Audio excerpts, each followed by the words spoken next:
Colonel साहब को नमस्ते, संदीपन जी को भी नमस्ते। नमस्ते नमस्ते पंडित जी, संदीपन जी नमस्ते। नमस्ते नमस्ते पंडित जी, नमस्ते माननीय कर्नल साहब। नमस्ते बेटा। मैं आज कर्नल साहब को ये बता दूं कि आपके संदीपन रॉय की ख्याति हो रही है। संदीपन रॉय जी कल बहन प्रवीण जी के चैनल में गए, एक और चैनल में भी गए थे समीर जी के यहाँ, और शायद आज 9 बजे से किसी और के चैनल में 9:30 बजे से और भी जाए। तो ये आपकी दया दृष्टि है, आपका आशीर्वाद है, जो हमारे माननीय इंजीनियर साहब इस तरीके से अग्रणी हो रहे हैं। परमात्मा की असीम अनुकंपा है। इन्होंने कल बहन प्रवीण जी के चैनल में एक मियाँ जी को बड़े अच्छे तरीके से घेरा। वो वीडियो में जो भेज दिया था, मैं उसे सुना, मैं मन ही मन बड़ा प्रसन्न हुआ। नहीं, आपकी सब सिखलाई है। आपके विचार और आपसे प्रेरणा लेके ये तैयार हो रहे हैं, तो बड़ी अच्छी बात है। हम तो बहुत खुशनसीब है कि इनके जैसे शिष्य आपको जुड़ते जा रहे हैं पंडित जी। तो आज हो सकता है कि आपके पड़ोस से बंबई से भी, मैं बोल तो दिया हूं, अब देखिए जुड़ते हैं कि नहीं मकलदास जी के साथ। वो आज एक और अनोखी चीज आप लोगों को दिखाऊंगा मैं,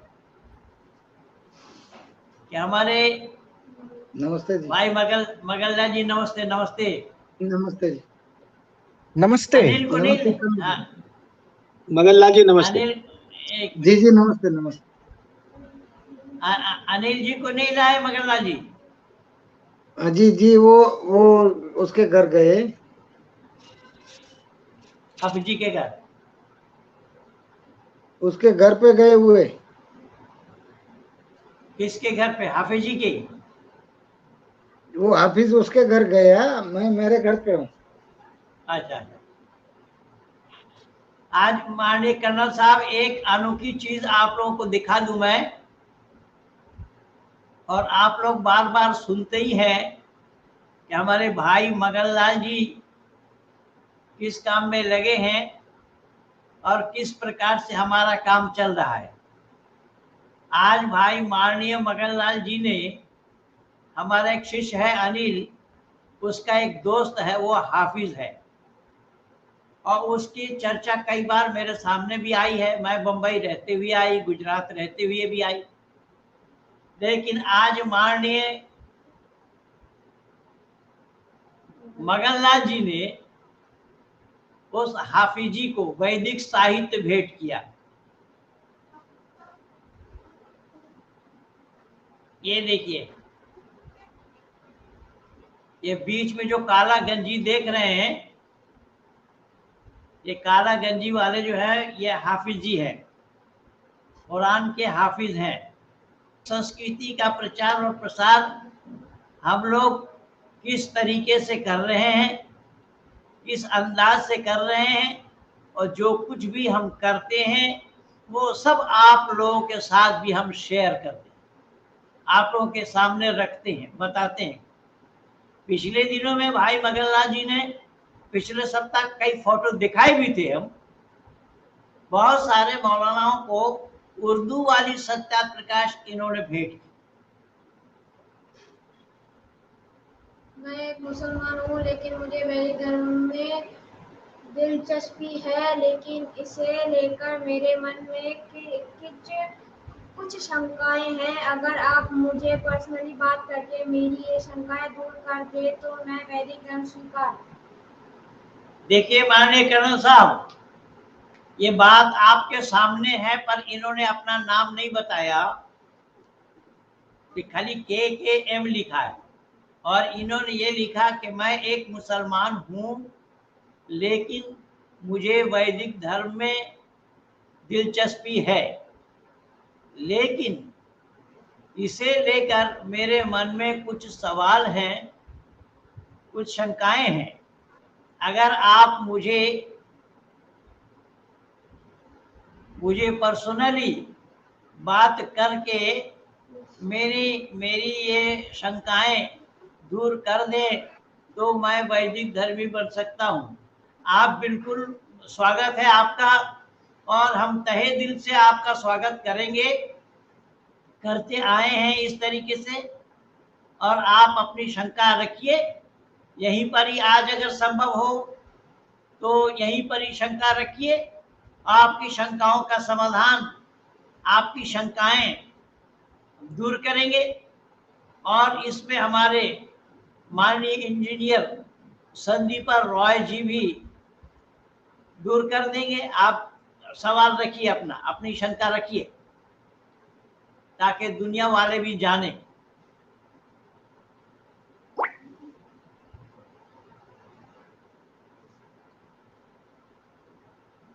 शंका रखने के लिए स्वागत है, अभिनंदन है आपका।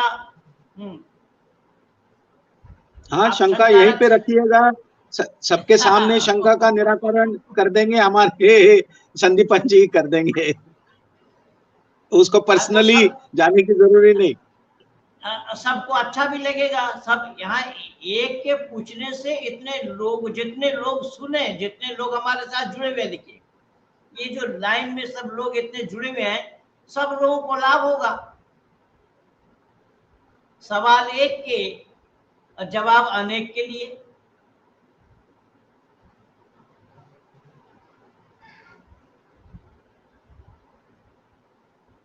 रखे भाई साहब, आप सवाल रखें।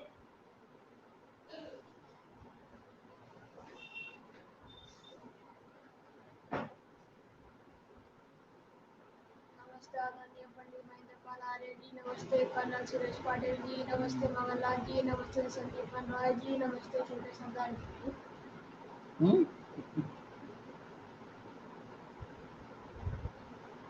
भाई ये साहिबान, हम सबको नमस्ते लिखा है। जी जी, हम नमस्ते सबकी, नमस्ते। हाँ, हम सबकी ओर से भी आपको नमस्ते, तहे दिल से नमस्ते, धन्यवाद। आज का विषय, जी पंडित जी क्या लिखा है? जी पंडित जी प्लीज। मुझे अपना नंबर दे दे। हाँ, मुझे नंबर दो, नंबर दो। नीचे लिखा है, ये नीचे लिखा आ रहा है पट्टी में, देखिए 9810797056, 9810797056। ये आज वरुण कुमार जी लिख रहे हैं कि आज बहुत कुछ प्राप्त होने वाला है, आपके चरणों में कोटि कोटि नमन। डॉक्टर खुशहाल जी भी जुड़े हुए हैं। अरे बाप रे बाप। माननीय कर्नल साहब, देखिए गुजरात से भी एक माननीय प्रतिष्ठित डॉक्टर साहब, डॉक्टर खुशहाल सिंह जी, तो हमारे बहुत ही घनिष्ठ मित्र हैं। और एक खुशी की बात और बता दूं, यद्यपि उसमें भाई मगललाल जी भी थे, डॉक्टर खुशहाल सिंह जी ने मेरा एक प्रोग्राम रखा था गुजरात में, और उस प्रोग्राम में गुजरात प्रांत के जमाती इस्लामी उलमाए हिंद के जो वहां के मुखिया थे, जो गुजरात प्रांत के अध्यक्ष थे, उनको बुलाया था। पहले तो हमारे नाम सुन करके ही तड़पने लगे थे, और बीच में ही कार्यक्रम छोड़ करके भाग गया। मगललाल जी भी साथ थे, बंबई से हमें यही साथ लेकर के गए थे। चंचल स्वदेशी क्या लिखे? नमस्ते पंडित जी, मेरा मोहल्ला के कुछ मौलाना मुझे घेरने का प्रयास किया। जब उन्हें पता चला कि मैं इस्लाम के विषय में बोलता हूँ, सबको डिबेट के लिए खुली चुनौती दिया हूँ। बहुत बहुत धन्यवाद है चंचल जी, बहुत बहुत धन्यवाद है आपको। परमात्मा आपको और शक्ति दे। KKM जी को खोलकर सामने आना चाहिए।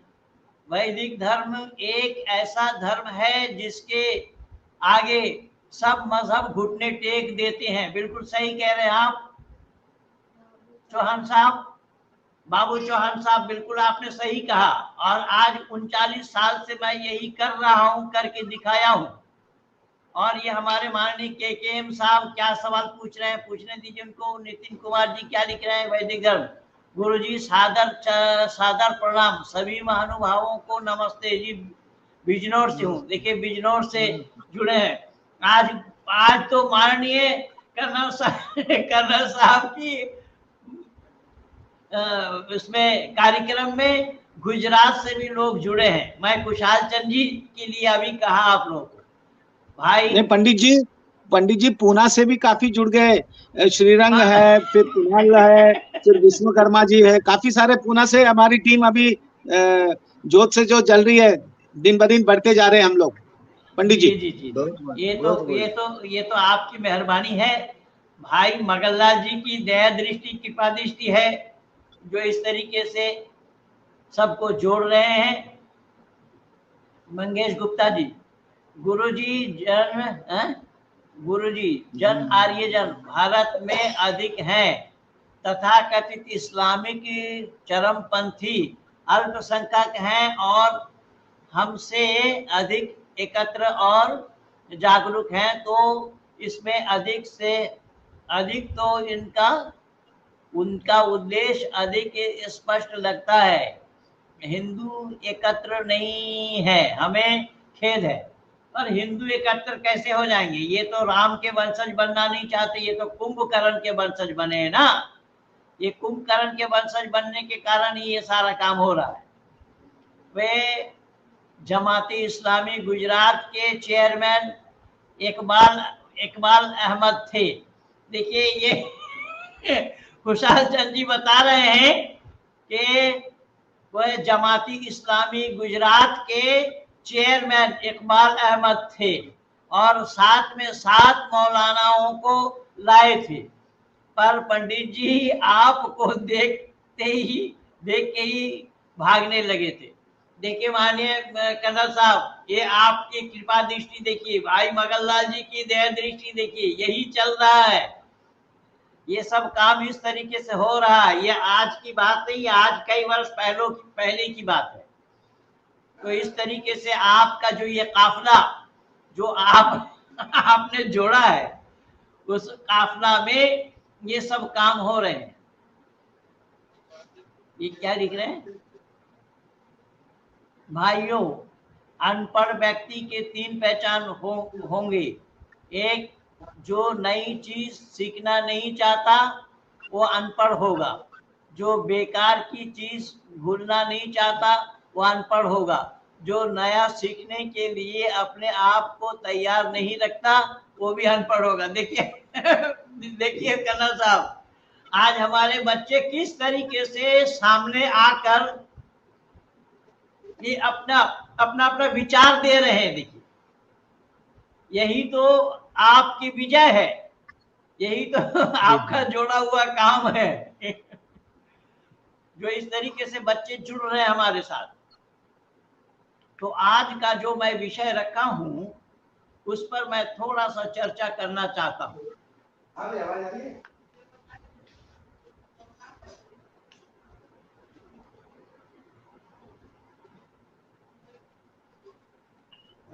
क्या लिखा कुछ?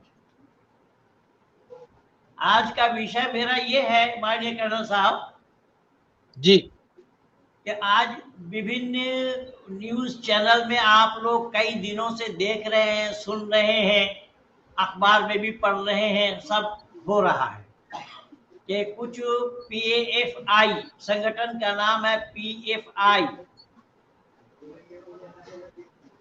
तो PFI वाले ये तर्क दे रहे हैं कि जैसा RSS के शाखा में डंडा लाठी चलाना सिखाते हैं, हम भी उसी तरीके से सिखा रहे हैं। तो हम भी उसी तरीके से सिखा रहे हैं, लेकिन सिखाने में आपत्ति नहीं है। शरीर चर्चा हर एक के लिए होनी चाहिए, करना चाहिए सबको। आप डंडा चलाना सिखाओ, उसमें हमें आपत्ति नहीं है। पर आरएसएस वाले डंडा चलाना सिखाए हैं। आरएसएस का कौन अरेस्ट हुआ, जरा ये बताओ। और तुम्हें अरेस्ट क्यों किया जा रहा है ये भी बताओ। तुम लोग अरेस्ट क्यों हो रहे हो? देखिए देखिए कर्नल साहब, माननीय प्रोफेसर साहब भी जुड़ गए हैं। प्रोफेसर विप्लव मंडल जी भी जुड़ गए। जी नमस्ते प्रोफेसर साहब। नमस्ते नमस्ते विपुल जी। नमस्ते नमस्ते नमस्ते नमस्ते नमस्ते जी। 33 करोड़ पर चर्चा चल रही है और मौलाना भी यही जिक्र कर रहा है, इसलिए खुली चुनौती दिया हूं। आओ 33 करोड़ की 33 कोटी।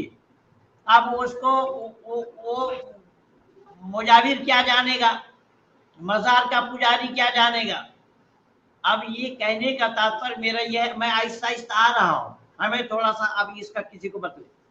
आज थोड़ा सा विचार जो है वो गंभीर है और इस गंभीर विषय पर वर्तमान भारतवर्ष में चर्चा साफ तौर पर किसी चैनल में मैं करते हुए नहीं देख रहा हूं, क्योंकि कोई भी चैनल के एंकर, एक सुरेश चौहान जी को छोड़कर, कायदे की बात करने वाले कोई भी एक भी एंकर मुझे नहीं मिला।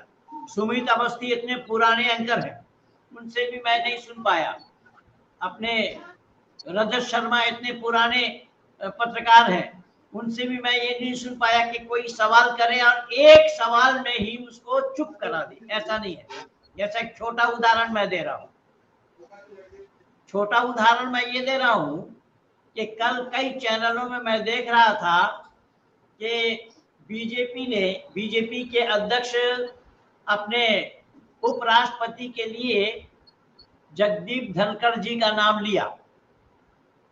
तो जगदीप धनखड़ जी का नाम लिया, फिर उसके बाद उसमें चर्चा चली, तो वो एंकर ने पूछा टीएमसी वालों को, और सौगत राय और एक कोई महिला और थी, उनका नाम मैं भूल रहा हूँ, उनसे भी पूछा गया कि ये इनको उपराष्ट्रपति के लिए चुना जा रहा है, तो क्या ख्याल आप लोगों का। तो सौगत राय और टीएमसी वालों ने ये कहा कि भाई ये तो बंगाल के राज्यपाल रहे, लेकिन उन्होंने तो काम बीजेपी के लिए किया। वो राज्यपाल थे लेकिन बीजेपी के कार्यकर्ता थे, ये बोला। वो बीजेपी के पक्ष में बोलते रहे, ये बोला। लेकिन ये एंकर ये पढ़ करके नहीं पूछा उससे कि भाई वो बीजेपी वाली बात करते हैं तो इसको बीजेपी के हो गए। पर बंगाल हाई कोर्ट ने जो ममता बनर्जी के खिलाफ प्रतिबंध लगाने के लिए, दुर्गा पूजा विसर्जन के लिए और कई बातों के लिए ममता बनर्जी को लताड़ लगाई है, तो क्या बंगाल का हाई कोर्ट वो भी बीजेपी का है? कोई एंकर नहीं बोल पाया। तो ये है इन लोगों की एंकरिंग। इसलिए मैं निवेदन कर रहा हूं कि वर्तमान समय में जिस दशा में हम लोग चल रहे हैं, ये बहुत ही दयनीय दशा है। राष्ट्रीयता का अभाव लोगों में दिखाई दे रहा है कि लोगों के दिल में राष्ट्रीयता की भाव नहीं है, राष्ट्रीयता की भावना नहीं है। राष्ट्रीयता लोगों के दिल से निकल चुकी है बिल्कुल। तो अब ये इस्लाम वाले चाह रहे हैं, इस्लाम वाले मान रहे हैं कि आने वाला 2047 तक, 47 तक हम इस देश को इस्लामिक राष्ट्र बना देंगे, इस देश को इस्लामिक राष्ट्र बना देंगे, ये कह रहे हैं।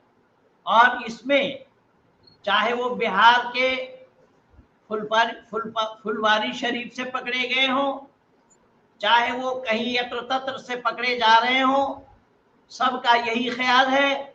और जो आपके अजमेर के ख्वाजा मोइनुद्दीन चिश्ती के मुजाविर, वो कह रहा है कि हम राज करते आए हैं, हमें ऐसा ना करो कि दोबारा हमें राज करने के लिए तैयार होना पड़े। आइए जरा इन सब बातों को समेट कर मैं विचार दे रहा हूं आप लोगों को कि सही अर्थों में ये लोग जो कुछ भी कर रहे हैं वो राष्ट्र विरोधी गतिविधि होने के कारण ही तो उनको अरेस्ट किया जा रहा है। तो राष्ट्र में रहकर राष्ट्र विरोधी गतिविधि आप चलाएंगे और आप चाहेंगे कि हम पर कार्रवाई ना हो, ये कैसा संभव होगा? लेकिन हम अल्लाह से आज पूछेंगे, अल्लाह से हम पूछना चाहेंगे, क्या अल्लाह की सहभागिता है इन लोगों के कार्य में? क्या अल्लाह का आदेश है इन लोगों के कार्य में? अल्लाह ने हुक्म दिया है इन लोगों को ऐसा काम करने के लिए? तो कुरान साफ मना करता है इसका। जैसा उदाहरण के रूप में मैं ये बता रहा हूं, कुरान में अल्लाह ने जिक्र फरमाया है, वमा तशाऊना इल्ला यशा अल्लाह इन्नल्लाह काना अलीमन हकीमा। 76 का 30, 76 का 30 में अल्लाह ने क्या बोला? देखिए, वमा तशाऊना इल्ला यशा अल्लाह इन्नल्लाह काना अलीमन हकीमा। और जब तक खुदा को मंजूर न हो तुम लोग कुछ भी चाह नहीं सकते, बेशक खुदा बड़ा वाकिफकार दाना है। अब एक जगह नहीं ऐसा भरा पड़ा है, मैं आज कुछ प्रमाण दूंगा। अब आप देखिए, विचार करिए, इसी एक आयत पर विचार करिए। यहाँ अल्लाह ने साफ कहा कि तुम लोगों के चाहने पर कुछ नहीं होगा जब तक मैं ना चाहूं। तो जब अल्लाह ने चाहा कि नहीं चाहा? क्या किसी मुसलमान ने, किसी मौलाना ने अल्लाह से पूछ करके देखा कि अल्लाह चाहते कि नहीं? अभी मैं बोलूं, अल्लाह से पूछा? अल्लाह से नहीं पूछा। तो अल्लाह से जब नहीं पूछा तो अल्लाह ने तो ये बता दिया कि अल्लाह की चाह होगी, अल्लाह के चाहे बिना किसी का कोई भी काम नहीं हो सकता, किसी का काम होना संभव नहीं है। तो जब अल्लाह के चाहे बगैर किसी का कुछ होना नहीं है, कोई नहीं हो सकता, कुछ नहीं कर सकते, तो अल्लाह की चाह इसमें है या नहीं है? अगर अल्लाह की चाह होती तो ये अरेस्ट क्यों होते? पहली बात, ये पकड़े क्यों जाते? इससे ये साफ पता लग रहा है कि अल्लाह की चाह नहीं है। तो जब अल्लाह की चाह नहीं है, अल्लाह के खिलाफ वर्जी काम करो आप और फिर चिल्को करो इधर पकड़े जाने पर, तो ये कुरान का खिलाफ काम हो रहा है। केवल इतना ही नहीं, आगे और कहा है 81 का 29 में, वमा तशाऊना इल्ला यशा अल्लाहु रब्बुल आलमीन। देखिए, और तुम तो सारे जहान के पालने वाले खुदा के चाहे बगैर कुछ भी चाह नहीं सकते। मैं नहीं कह रहा हूं, दुनिया वाले जरा पढ़ कर देखें इसे, दुनिया वाले जाने, इसे जानने का प्रयास करें। यही तो कलामुल्लाह है, यही तो अल्लाह की कलाम है। और अल्लाह ने साफ कहा है, और तुम सारे जहान के पालने वाले खुदा के चाहे बगैर कुछ भी नहीं कर सकते, नहीं, कुछ भी नहीं कर सकते। जब खुदा के चाहे बगैर कुछ भी नहीं कर सकते, तो क्या खुदा के चाह अगर होती, खुदा की चाह होती, खुदा अगर चाहते होते तो फिर तुम्हें गिरफ्तार क्यों किया जाता? खुदा की चाह हो और काफिर गिरफ्तार करे, काफिरों के हाथ से गिरफ्तारी हो, ये कहां संभव था? इसका मतलब ये हुआ कि खुदा से बड़ा है काफिर, और है भी, खुदा से बड़ा शैतान है। तभी तो आदम को जन्नत से निकाल बाहर किया, और एक को नहीं, दोनों को, पति पत्नी दोनों को ही बाहर करा दिया, बाहर का रास्ता दिखाया। जिस आदम को जाने, जिस शैतान को वहां से निकाला था अल्लाह ने, फिर दोबारा जा घुसा, तो अल्लाह कुछ नहीं कर पाए। ये है अल्लाह। इसीलिए मैं निवेदन कर रहा हूं, मैं ये कह रहा हूं कि जब अल्लाह खुद फरमा रहे हैं, और कौन सा है?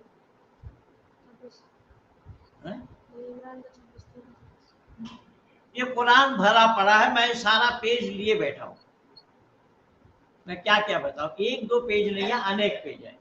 ये लगभग 9 पेज में निकाला हूं।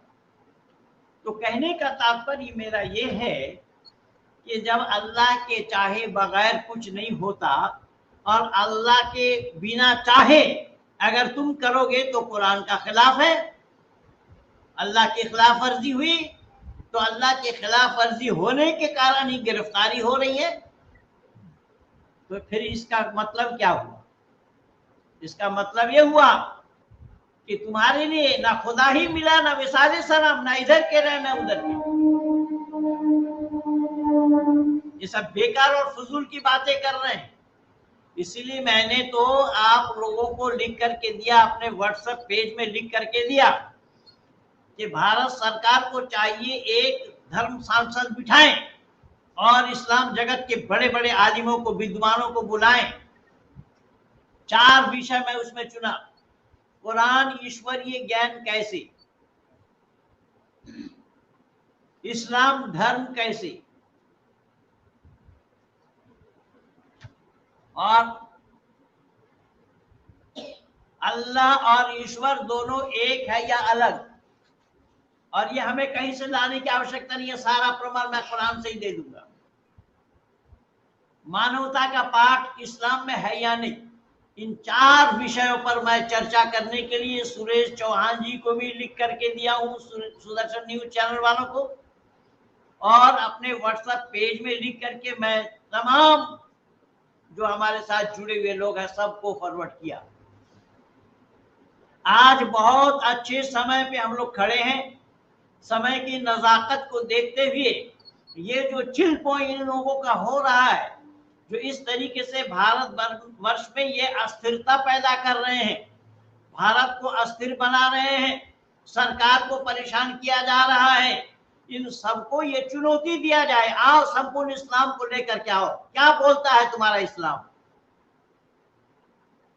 जिस इस्लाम को तुम धर्म कह रहे हो, जिस कुरान को तुम इस धार्मिक ग्रंथ बता रहे हो, कलामुल्लाह बता रहे हो, अल्लाह की कलाम कह रहे हो, सही अर्थों में वो अल्लाह की कलाम है या नहीं? ईश्वर और अल्लाह दोनों नाम एक है या अलग अलग? इन सब की पड़ताल होनी चाहिए, सामने बैठ करके किया जाना संभव है। मैं दावा के साथ कह रहा हूं, ये धराशायी हो जाएंगे, एक के पास भी जवाब नहीं आएगा और ना जवाब दे सकते हैं। कयामत तक समय दे रखा हूं मैं, कयामत से पहले तक के ये नहीं जवाब दे पाएंगे।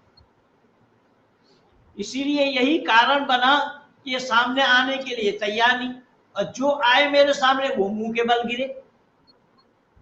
अब ये जो कह रहे हैं हमने राज किया है और हम दोबारा राज करेंगे, 2 का कितना, 3 का 26,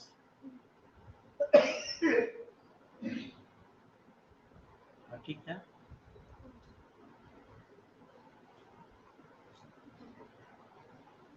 देखिए ये कह रहे हैं चिश्ती, ये चिश्ती अब चलाएगा कश्ती।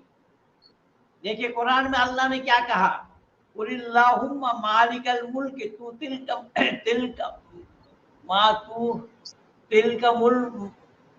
मुल्का मन तशाउ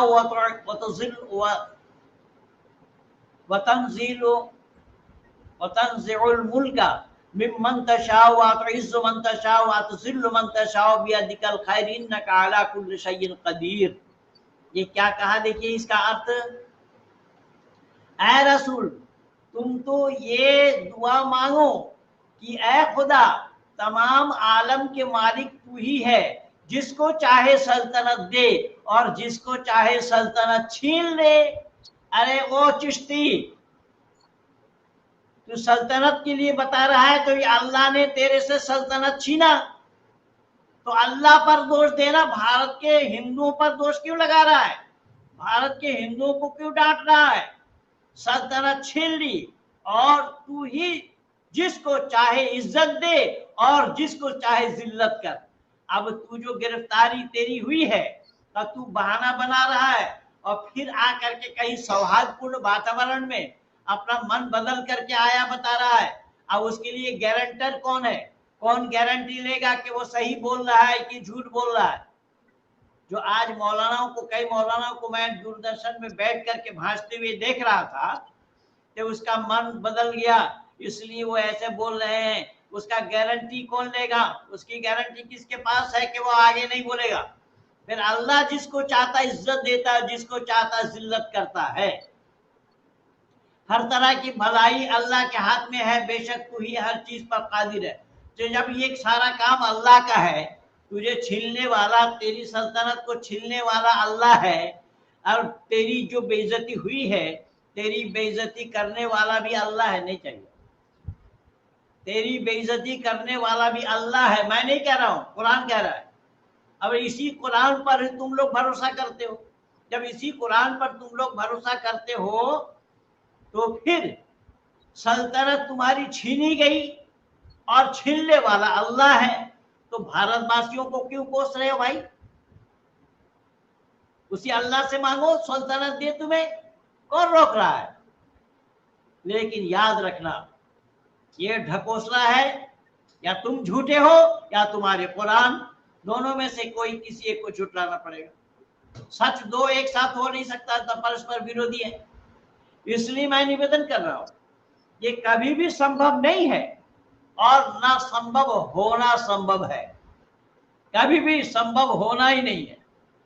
ये सब कौवा कान ले गया वाली बातें हो रही हैं।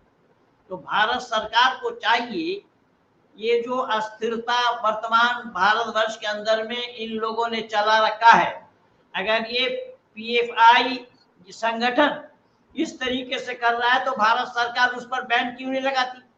बुलडोजर से मिट्टी में मिला क्यों नहीं दे रही है सरकार? जब बुलडोजर आप लोगों के मकान में चला रहे हैं तो बुलडोजर इन लोगों पर चलाओ ना, इन लोगों पर बुलडोजर चला करके इन्हें मिट्टी में मिलाओ पहले, तो सब ठीक हो जाएंगे, अच्छे अच्छे भी ठीक हो जाएंगे। इसीलिए तौकीर रिजा तो मोदी को कलमा पढ़ा रहा था, मैंने चुनौती दी, आओ तौकीर रिजा आओ, अपने पूरे वंशजों को लेकर के आओ, और हो सके तो तुम्हारे अब्बा या दादा मौलाना रिजा खान को कब्र से उठा करके लेकर के आओ। मैं दावा के साथ कह रहा हूं, एक का भी जवाब दिया जाना संभव नहीं होगा इन लोगों के। तो आज जो भारत में अस्थिरता इन लोगों के द्वारा ये वैमनस्यता पैदा की जा रही है, तो ये जानबूझ करके ये कर रहे हैं, और इसका प्रेरणा स्रोत कुरान ही है, कुरान के अनुसार ही हो रहा है। ये कुरान में जो कुछ भी बोला तो मैं भी हवाला दिया हूं, जो तुम कर रहे हो कुरान उसके खिलाफ है, फिर तुम्हारा कार्य कुरान सम्मत कहां होगा भाई? इसलिए बहुत नाजुक समय है, समय की नजाकत को देखते हुए भारत सरकार को अपने संज्ञान में लेना चाहिए, और इस तरीके से राष्ट्र विरोधियों को, राष्ट्रद्रोहियों को, जैसे ये शर्जील इमाम को जगह में पहुंचाया, ऐसे ही बिहार में जो पकड़े गए फुलवानी शरीफ में, देखिए वो पुलिस का नौकर था, वो पुलिस में काम करता था। ऐसे लोगों को नौकरी देना जायज है? ऐसे लोगों को नौकरी में रखना संभव है? ये विश्वासघात करते हैं, और कुरान कह रहा है इस बात को, वमकरू वमकरल्लाहु वल्लाहु खैरुल माकिरीन। मकर करते हो तुम, मैं भी मकर करता हूं, और तुमसे बड़ा मकर कर रहा। मकर के माने होता है धोखा। ये धोखाबाजी भारत सरकार के साथ चल रही है, और भारत में रह करके भारत के साथ धोखाबाजी ये लोग कर रहे हैं। तो ऐसे धोखाबाजों को चिन्हित करने के लिए भारत सरकार को भी आगे आना पड़ेगा, भारतवासियों को भी एकजुट हो करके सामने आना पड़ेगा, तभी बात बनेगी। इसलिए मैं चाहूंगा कि इस संदर्भ में माननीय संदीपन जी कुछ बोलना चाहेंगे? नहीं जी, आपने तो बोल ही दिया जी। तो ये जो देख रहे हैं आप लोग, संपूर्ण भारत को अस्थिर करने के लिए ये जो तांडव इन लोगों का मचाया हुआ है, जो तांडव ये लोग मचाए हुए हैं संपूर्ण भारत को अस्थिर करने के लिए, चाहे बिहार हो, चाहे यूपी हो, और चाहे केरल हो, चाहे भारत का कोई और कोना हो, संपूर्ण भारत भर में ये इसी तरीके की वैमनस्यता इन लोगों के द्वारा चलाया हुआ है।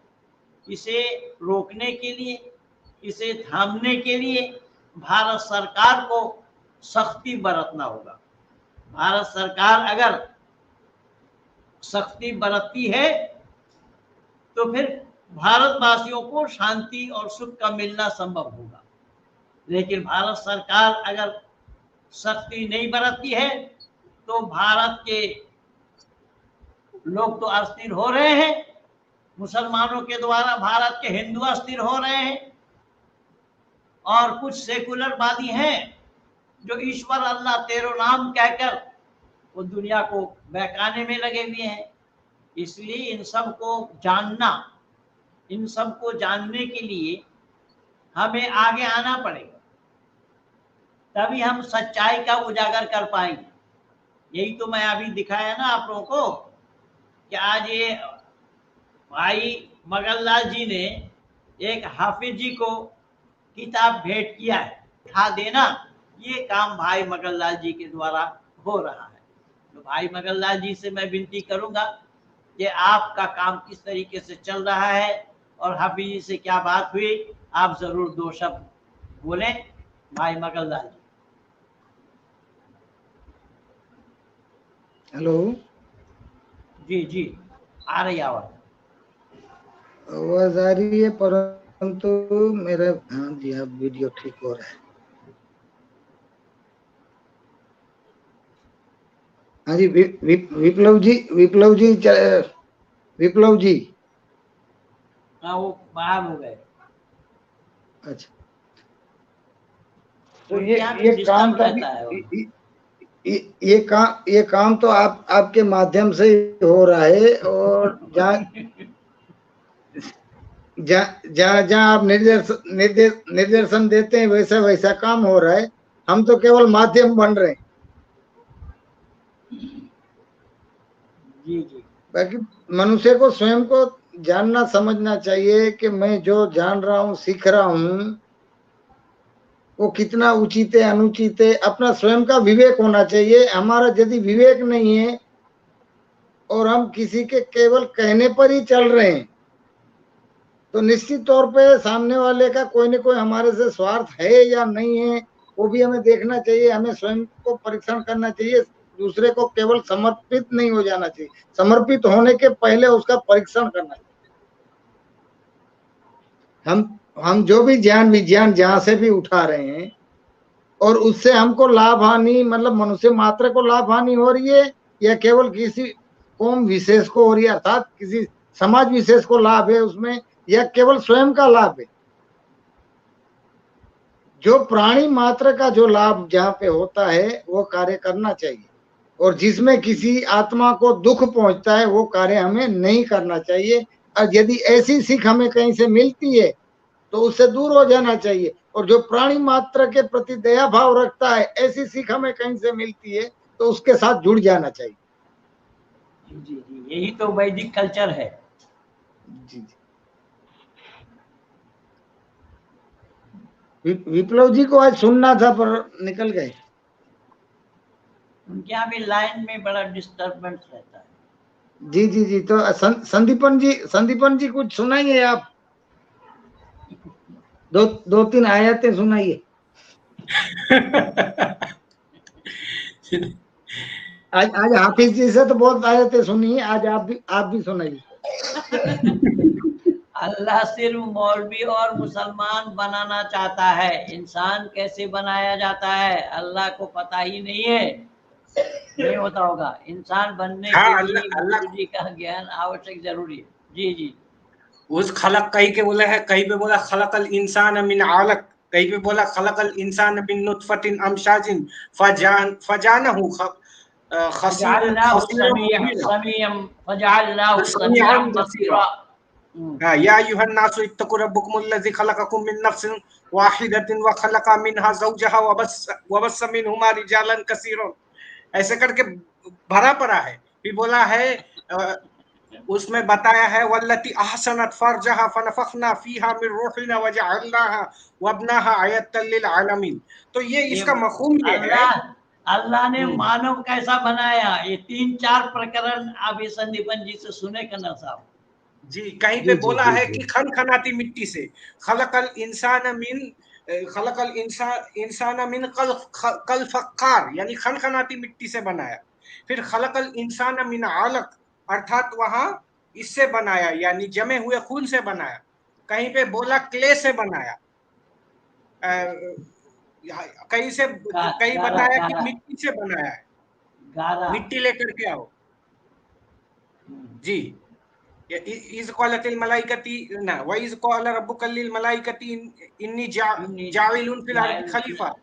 हाँ, क़ालू अतजअलु फ़ीहा मा युफ़सिदु फ़ीहा व यस्फ़िकु दिमा, तो वहां मिट्टी से बनाया, कहीं पे नुतफे से बनाया, कहीं पे गाड़े से बनाया, कहीं पे पानी से बनाया, और कहीं के फूंक मार करके बना दिया, कहीं पे फूंक मार करके बना दिया। तो अल्लाह क्या कर रहा है, यानी अपने ही बातों में तजाद है। तो जब अल्लाह के बातों में ही परस्पर विरोधी बातें हैं, तो फिर ये कायनात का बनाने वाला कैसे हो सकता है? और कुरान खुद कह रहा है कि अगर ये कुरान के अलावा किसी और से ये किताब होती तो इसमें अनेक तजाद आपको मिलता। क्या वो कुरान पर सोच विचार नहीं करते? यदि वे अल्लाह के सिवा दूसरी और से होता तो उसमें बहुत सी प्रतिकूल बातें पाते। तो यहां से तो साबित हो रहा है कि यहाँ प्रतिकूल बातें, परस्पर विरोधी बातें कुरान में भरी पड़ी है। सूरह निसा आयत नंबर 60 है ये, नहीं सूरह निसा, हाँ सूरह निसा आयत नंबर 82 है खूब संभवतः। तो इसमें साफ बताया गया है कि कुरान अगर अल्लाह के अलावा किसी और से होता तो इसमें तजाद होता, इसमें परस्पर विरोधी बातें होती, और कुरान में परस्पर विरोधी बातें। जी, अपनी बात को अपने को ही काट रहा है। जी,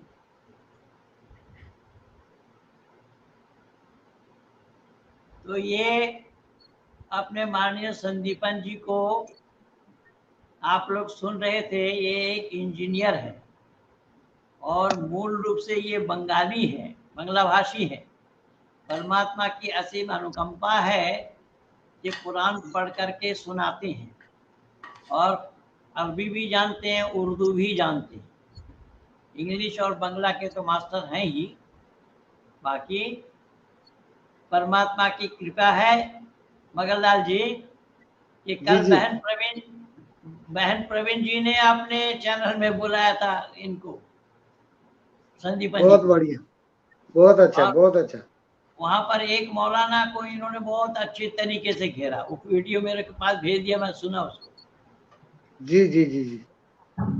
चौहान धर्मेंद्र जी क्या लिखा है, गुरु जी सत्य प्रकाश पढ़ने के बाद बहुत अच्छा लगता है और बहुत सत्य ज्ञान प्राप्त हुआ। कोटि कोटि प्रणाम गुरु जी, बहुत बहुत धन्यवाद माननीय चौहान साहब धर्मेंद्र जी। परमात्मा आपकी लंबी आयु दे और आप इसी तरीके से सत्या प्रकाश के साथ ऋग्वेद आदि भाष्य भूमिका पढ़ें, ऋषि दयानंद कृत और भी ग्रंथों को पढ़े। हमारे हम तो पंडित जी को ही जानते थे, बड़े मियाँ तो बड़े मियाँ, छोटे मियाँ भी सुभान अल्लाह। दिल खुश हो गया। संदीपन जी नमस्ते, संदीपन जी को नमस्ते लिखा है। जी, जी नमस्ते, जी, नमस्ते। मंगेश गुप्ता जी, ये जी बड़े जी। मियाँ तो बड़े मियाँ, छोटे मियाँ भी सुभान अल्लाह बता रहे हैं। संदीपन जी ने दिल खुश कर दिया इनका। जी जी जी जी। तो ये तो परमात्मा की असीम अनुकंपा है। और मैं माननीय कन्नल साहब से विनती करूंगा कि आपको अब तक जो आपने सच्चाई के बेस पे आपने इस सच्चाई को अपने जीवन से जोड़ रखा है और उस सच्चाई के बल पे आपने भारत माँ की लाज की रक्षा के लिए पूरी जवानी से लेकर के अब तक पूरा समय आप दे रहे हैं। आपने जिन लोगों के लिए, जिन लोगों की भलाई के लिए, जिन लोगों के उत्थान के लिए आपने टीम बनाई थी, जब वो लोग आपके विरोध में चले गए तो आपने फौरन उस टीम को अलविदा कह दिया।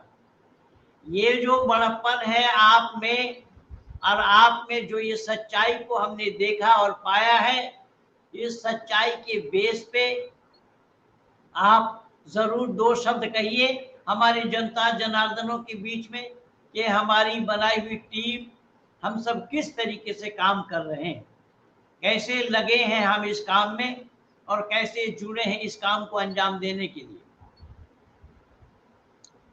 हम पंडित जी, हम खुद को खुशनसीब कहते हैं कि आपके साथ हम जुड़ गए और आपसे हम सत्य वचन कैसे होता है उसके बारे में बहुत अच्छी तरह से जानकारी पाते हैं।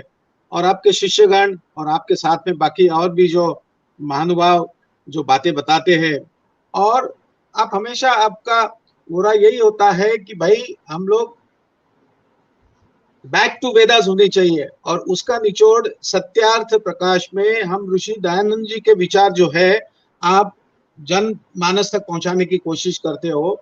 और ये अभी जैसे हमारे संदीपन जी ने जो आयतें सुनाई, तो वहां तो कुछ है ही नहीं है, लेकिन आप जैसे मगन लाल जी ने भी यही कहा कि जहाँ सच्चाई है, ईमानदारी है, भाईचारा है, प्यार मोहब्बत सब कुछ है, प्राणी पशु पक्षी और इंसान के प्रति एक प्रेम भाव रखना है।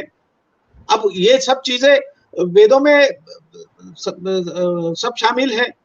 तो इसलिए अभी इससे पहले एक मोमिन ने भी जो आपसे प्रश्न पूछा था, हालांकि उन्होंने सबके सामने प्रश्न पूछना चाहिए था, उन्होंने अपना नंबर ले लिया, वो बात ठीक है, लेकिन सबके सामने पूछते तो और अच्छा होता, सबको आप अपने विचार देते हैं।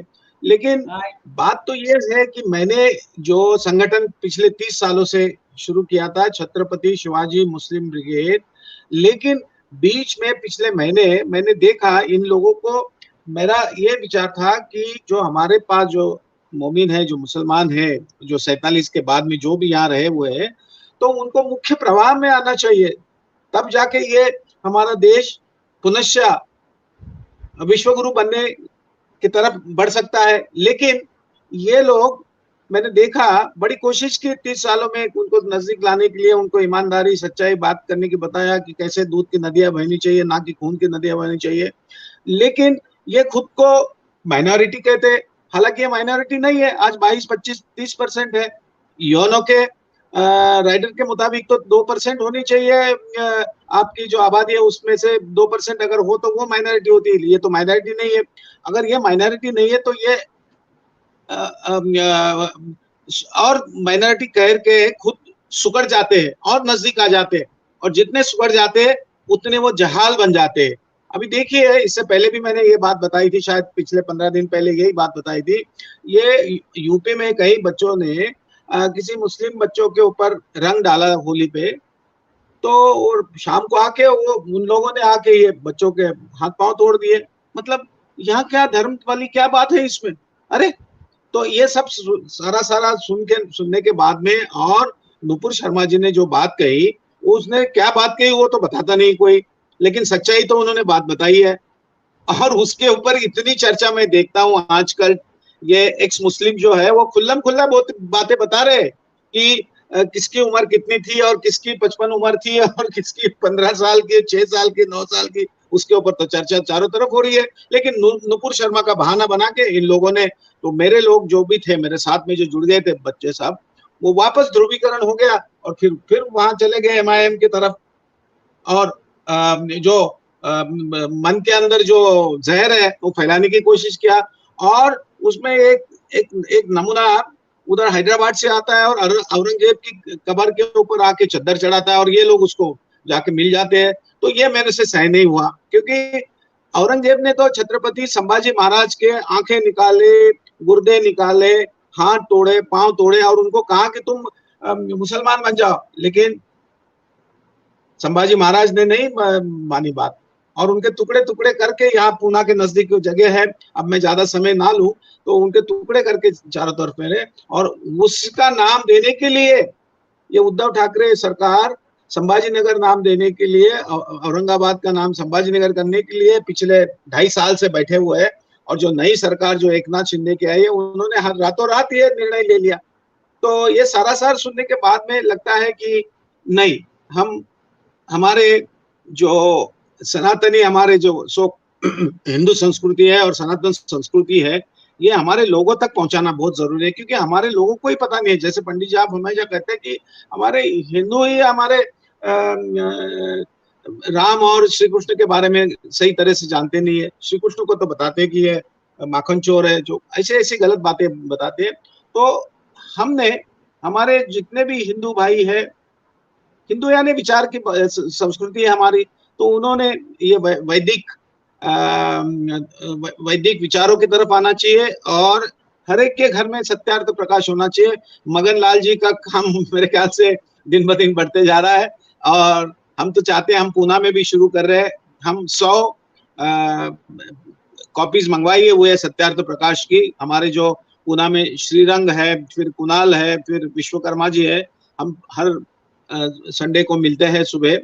तो हम लोग भी यहाँ से 100 कॉपीज मंगवा के हमारे तरफ से हम यहाँ लोगों को की तरफ देने की कोशिश करें। पंडित जी बहुत बहुत धन्यवाद आपको माननीय कर्नल साहब। ये तो हमारा भारतीय इतिहास साक्षी है, ये केवल संभाजी महाराज नहीं, गुरु तेग बहादुर की हत्या कैसी हुई। गुरु तेग बहादुर ने अपने प्राणों की बाजी लगाते हुए उन्होंने इस्लाम स्वीकार नहीं किया, इस्लाम स्वीकार नहीं करेंगे। जब लोगों ने दावत दी इस्लाम की तो उन्होंने फौरन कहा कि गुरुजी के पास गए तो गुरुजी ने बोला गुरुजी को बोलो, तो गुरुजी अगर स्वीकार कर देंगे तो हम लोग भी कर देंगे। गुरुजी ने मना कर दिया, उन्होंने नहीं किया गुरु तेग बहादुर के साथ। उसके बाद गुरु गोविंद सिंह जो तेग बहादुर जी के लड़के थे, 10वां गुरु गुरु गोविंद सिंह, उन्होंने अपने नजर के सामने चारों बेटों को, यानी दो की तो हत्या हुई और 2 को जिंदा दीवार में ही चिनवा दिया था, गारा से, यानी ईंट समझ करके, पत्थर समझ करके चिनवा दिया। गुरु गोविंद सिंह की हत्या हुई। कुछ बदला लेने के लिए बंदा बैरागी जी उतरे थे, लेकिन उनको सही ढंग से सहयोग नहीं मिला और नहीं हो पाया। इस तरीके की बात हमारा इतिहास है। पंजाब के इतिहास को आप पढ़िए ना, हमारी ये दिल्ली का जो शीशगंज गुरुद्वारा है, वहां शीश कटवाने के बाद ही वो गुरुद्वारा की स्थापना हुई। तो ये सब हमारा इतिहास साक्षी है, हमें कहीं से उधार लाने की आवश्यकता नहीं है। वीर हकीकत राय की जीवनी को पढ़िए, वीर हकीकत राय को भी इसी तरीके से मौत के घाट उतार दिया गया। हमारा इतिहास साक्षी है कि परमपिता परमात्मा की असीम अनुकंपा है कि वैदिक संस्कृति के रक्षा के लिए हमारे महापुरुषों ने बलिदान दिया है और उसके बलिदान के एवज में पहले उसको देना, वो क्या बोल रहा था ये गणेश जी, क्या बोल रहे हैं? ओम सभी को सादर नमस्ते। कहीं ऐसा तो नहीं है गड़बड़ झाला हो गया? मोहम्मद साहब जिसको फरिश्ता समझते थे वो आया, शैतान आकर सुनाता था। अब वो क्या था नहीं था उस समय, ना आप थे ना मैं था, वो बताना संभव नहीं है क्या था क्या नहीं था। बाकी ये है नीरज जी, बहुत बहुत धन्यवाद आपको। नमस्ते गुरु जी, और सभी को धन्यवाद के साथ मैंने मुसलमान के सामने बोल दिया हूँ कि अपने मुल्ला को मेरे सामने लाओ और मुझे गलत साबित कर दो, पर वो लोग मेरे चुनौती स्वीकार ही नहीं करते। आपका धन्यवाद। माननीय कर्नल साहब, मुझे बोलने की आवश्यकता नहीं, आज हमारे बच्चे ही बोल रहे हैं। और इन्होंने साफ लिखा है कि उन लोगों को बोल दिया कि हमारे सामने करो, और किसी की आवश्यकता नहीं है, सामने आने के लिए ही तैयार नहीं है। वो चंचल स्वदेशी वो भी इसी तरीके का बोलता है। भाई बाबू नीरज जी को बहुत बहुत धन्यवाद है। तो इस तरीके से मैं निवेदन कर रहा हूं कि आज 39 साल हो गया है मुझे इस काम को करते हुए, सत्य सनातन वैदिक धर्म के प्रचार और प्रसार करते हुए। जहां पर एक तरफ सत्य सनातन वैदिक धर्म है, वेद है, उसके पैरेलल में मैंने कुरान और बाइबल को भी लिया, और ये मेरा स्वाध्याय का विषय था। ये मेरा एजुकेशन इसी में ही था। भली भांति मैं जाना, समझा, परखा, और सत्य को ग्रहण करने और असत को छोड़ने में हम अग्रणी हुए। ऋषि दयानंद साफ शब्दों में लिखते हैं, सत्य को ग्रहण करने में और असत को छोड़ने में सर्वदा उद्यत रहना चाहिए। इसी तरीके से हम आगे आए। अब माननीय कर्नल साहब, आपको एक बात और बता दूं, आज हमारे बाबू संदीपन रॉय जिस यूनिवर्सिटी में पढ़े हैं वहां पर पूरा ताम झाम सब इस्कॉन वालों का ही था। इस्कॉन वालों को था नहीं, अभी भी है, अब तो उस कॉलेज से ये निकल आए, अभी भी है। और ये उसमें रोजाना जाना, वहां पर रोजाना प्रेयर करना, रोजाना उनकी जो नियम बनी है उसके अनुसार ये सारा काम करना इनको होता था। लेकिन परमात्मा की ऐसी कृपा हुई कि इन्होंने सत्य सनातन वैदिक संस्कृति को जाना, वेद क्या है उसको जाना, और उस वेद पर वैदिक साहित्य को जानने के बाद उस वेद पर ही आचरण अपने लिए किया है। और वो दिखा रहे हैं कि हमारी संस्कृति क्या है और पाश्चात्य संस्कृति क्या है। तो कॉम्पैरेटिव स्टडी के आधार पर ये सारा चीज सामने उपस्थित होना संभव हुआ है। तो कितना भी हम करें उतना ही कम और थोड़ा है। हर एक को, सबको मिल करके करना चाहिए। ऋषि ऋण हर एक के लिए है, हर एक को ऋषि ऋण से उऋण होने के लिए ये सब काम करना चाहिए। लेकिन हिंदुओं में बहुत बड़ी कमी है, हिंदू सच्चाई को स्वीकार करना नहीं चाहता। हिंदू अगर सत्य को स्वीकार कर लेते होते तो हमें और किसी की आवश्यकता ही ना होती। लेकिन हिंदू ने कसम खा रखी है सत्य को स्वीकार नहीं करना है, सत्य को स्वीकार करेंगे नहीं। जबकि वेद को मानते हैं, वेद को ईश्वरीय ज्ञान मानते हैं, लेकिन वेद पर आचरण नहीं करते, वेद का उल्टा काम करते हैं। जो वेद में नहीं है वही काम करेंगे और मानने के लिए कहे वेद मानते हैं। तो वेद का मानना हुआ वेद का अवहेलना, वेद के खिलाफ वर्जी चलना, वेद का खिलाफ वर्जी करना, ये वेद का मानना होगा या वेद की अवहेलना होगी।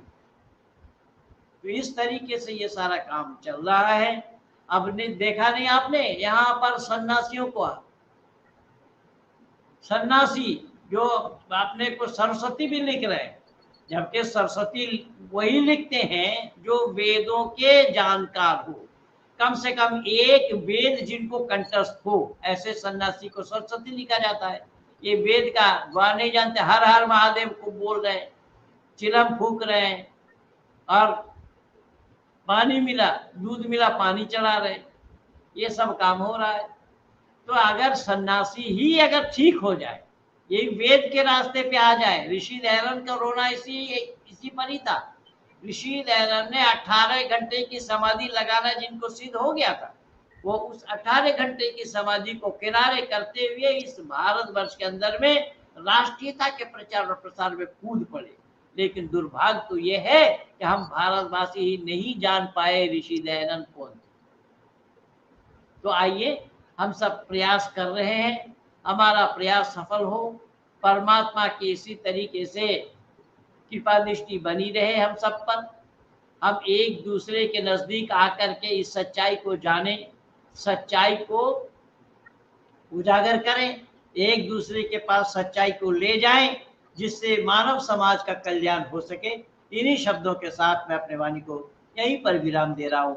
आप सब लोगों को बहुत बहुत धन्यवाद है। जितने भी हमारे साथ जुड़े लोग थे सबको, सबका आभार व्यक्त करता हूँ, सबको तहे दिल से धन्यवाद देता हूँ, सबका नमन करता हूँ सबको, और सबको नमस्ते करते हुए आज भर के लिए यहीं पर वाणी को विराम दे रहा हूँ।